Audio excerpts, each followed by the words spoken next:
ព្រះអង្គដោយចម្រើនមានគេប្រាប់ថាទ្រង់ចង់ជួបទូលគុំពិតមែនហើយឆាប់ចូលមកទេវទត្តសាមវៈរបស់យើងស្ដាប់ពាក្យណែនាំរបស់យើងហើយពួកគេប្រកាន់ខ្ជាប់ពាក្យព្រានប្រដៅរបស់យើងតែទេវទត្តយើងឮមកថាលោកធ្វើខុសដោយរួបរวมគ្នាប្រព្រឹត្តតាមលោកធ្វើខុសពីច្បាប់របស់យើងដើម្បីសាងភាពបែកបាក់ក្នុងចង្កោមសង្ឃវាជារឿងដែលគួរឲ្យសង្វេគណាស់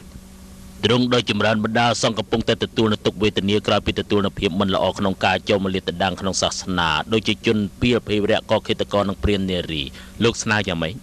ស្រេចតែទ្រង់ដោយចម្រើនទូលបង្គំសូមស្នើថាសូមឲ្យភិក្ខុនៃគួរតែនៅក្នុងព្រៃទូលបង្គំថែមទាំងស្នើទៀតបណ្ដាភិក្ខុនៃគួរតែចេញបណ្ឌបាតគួរតែពាក់ស្បង់ដែលធ្វើអំពីកណាត់